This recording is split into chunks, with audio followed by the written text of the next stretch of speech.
নমস্কার বন্ধুরা, শুভ সকাল। আমার সকল বন্ধুদের জানাই স্বাগত। আশা করি আপনারা সকলেই ভালো আছেন, সুস্থ আছেন। আমিও ভালো আছি, আমার পরিবারের সকলেই ভালো আছে, সুস্থ আছে। এই যে মাম্মাম স্কুল যাওয়ার জন্য একদম রেডি হয়ে গেছে। মাম্মামের ড্যাডি সাইকেলে করে এই যে মাম্মামকে স্কুলে দিয়ে আসছে। মামসোনাকে স্কুলে ছেড়ে দিয়ে মাম্মামের ড্যাডি গিয়েছিল দুধ আনতে। ওখান থেকে এই যে কিছুটা বাজার করে নিয়ে এসছে। বাজার বলতে টমেটো নিয়ে এসছে, আর টমেটোর সাথে এক টুকরো আদাও ছিল। আমি টমেটোটাকে ধুয়ে নিয়ে এসেছি। আর সাথে সাথে এই যে মাম্মাম আঙুর খাবে বলে বায়না করছিল, তো কিছুটা আঙুর খাওয়া হয়েছে। আর এই যে এদিকে কাতলা মাছ নিয়ে এসছে। কাতলা মাছের সাথে সাথে একটু মাছের তেলও নিয়ে এসছে। 1 মিনিটও দেরি করিনি, এই যে রান্না বসিয়ে দিয়েছি। আর প্রথমেই মাছগুলোকে ভেজে নিচ্ছি। মাছগুলোকে ধুয়ে লবণ মাখিয়ে রেখে দিয়েছিলাম জল ঝরার জন্য। তারপর এই যে হলুদ মাখিয়ে তেলটা গরম করে ভাজতে দিয়ে দিলাম। মাছগুলোকে একবারে ভাজা যায়নি, দুবার ধরে ভাজতে হয়েছে। প্রথমে চাকাগুলো ভেজে নিয়েছি, আর এই যে পেটিগুলো ভেজে নিচ্ছি। মাছটা ভেজে নিয়ে প্রথমে ভাবছিলাম সর্ষে বাটা দিয়ে ঝোল করব। তারপর ভাবলাম সর্ষে বাটা দেবো না, এমনি আলু দিয়ে ঝোল করি। আর মাছের তেলটা নিয়ে এসছে।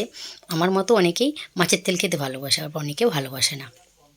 কে কে ভালোবাসেন অবশ্যই কমেন্ট করে জানাবেন।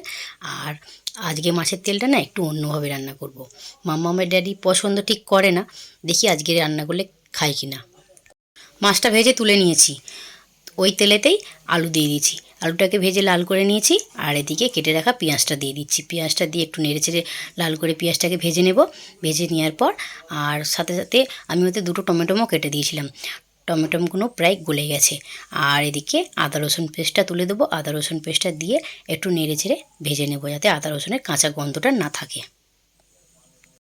আদা রসুনটাকে ভালো করে ভেজে নিয়ে রেগুলার যা মশলা, সেই মশলাগুলোই দিয়ে দিলাম। ধনে গুঁড়ো, জিরে গুঁড়ো, লঙ্কা গুঁড়ো, হলুদ গুঁড়ো আর স্বাদ মতো লবণ দিয়ে একটু নেড়েচেড়ে কষিয়ে নিলাম। সামান্য পরিমাণ জলও দিয়েছি, যাতে মশলাটা পুড়ে না যায়। জল দিয়ে ভালো করে এটা নেড়েচেড়ে কষিয়ে নিচ্ছি। এবার এতে পরিমাণ মতো জল দিয়ে দেবো। জল দিয়ে জলটা ফুটে উঠতে দেবো। ফুটে উঠলে মাছগুলো তুলে দেবো। মাছ দেখে তো মাম্মাম ভীষণই খুশি। তো 2টো পেটি ছিল, তো মাম আর বাবুকে দিয়ে দিলাম। বাবু তো এখনও মাছ ছাড়তে পারে না। মাম্মামকে বলছে, মাম্মাম আমাকে একটু কাঁটা বেছে দিবি, আমি খাবো। কি বলবো বলুন, কোথায় বনুকে বেছে খাওয়াবে, ও বনুকে বলছে কাঁটা বেছে দিতে। তো মাম্মাম মাছ বেছে বাবুকে দিল। গ্যাসের ফ্লেমটা লো করে দিয়ে ঢেকে 5 থেকে 6 মিনিট রান্না করে নিয়েছি। এইদিকে ঝোলটা আমার রেডি হয়ে গেছে। গ্যাসের ফ্লেমটাকে অফ করে দিয়ে ঝোলটা এবার নামিয়ে নেব। মাছের সাথে মাছের তেলটা ভাজিনি। মাছের তেলটা যদি ভাজলে যদি তিতো লাগে, তাহলে মাছটাও পুরো তিতো হয়ে যাবে। যার জন্যে মাছটা ভেজে আগে রান্না করে নিয়েছি, তারপরে এই যে মাছের তেলটা ভেজে নিচ্ছি। লবণ হলুদ মাখিয়ে রেখেছিলাম, আবার বেগুন দেবো বলে একটু সামান্য পরিমাণ লবণ আর হলুদ দিয়ে এই যে বেগুনটাকে তুলে দিলাম। বেগুনটা দিয়ে ভালো করে একটু নেড়েচেড়ে নিয়ে গ্যাসের ফ্লেমটাকে লো করে ঢেকে 5-6 মিনিট এটা ভাজা করে নেব। আমি জানি না এটা খেতে কীরকম হবে, এই প্রথমবার আমি এটা বানাচ্ছি। দেখতে মনে হচ্ছে ভীষণই ভালো লাগবে খেতে। চলুন দেখে নিই দুপুরে কী কী রান্না হলো। রান্না করতে করতে তো আপনাদেরকে দেখিয়েছি কী কী রান্না করেছি, তবু আর একবার দেখে নিই।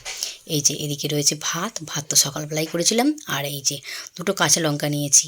সাথে রয়েছে মাছের তেল দিয়ে বেগুন ভাজা। আর এই যে এদিকে রয়েছে কাতলা মাছ দিয়ে আলু দিয়ে ঝোল। এখন রাত্রি 10:30 মতো আরে বাজে। এই যে রাত্রির খাবার বানিয়ে নিচ্ছি। গরম গরম রুটি আর তার সাথে ফুলকপি আলুর সবজি। ফুলকপিটা অনেক দিন থেকেই পড়েছিল, তাই ভাবলাম ফুলকপিটা নষ্ট হয়ে যাচ্ছে, তো এটাকে নষ্ট না করে আলু দিয়ে সবজি বানিয়ে ফেলি, রাত্রির বেশ রুটির সঙ্গে খাওয়া হয়ে যাবে। আর আজকের মতো ব্লগটা আমি এখানেই শেষ করছি। আমার ব্লগটা আপনাদের কোথাও কোনো অংশে ভালো লেগে থাকলে লাইক, কমেন্ট, শেয়ার করার অনুরোধ রইল।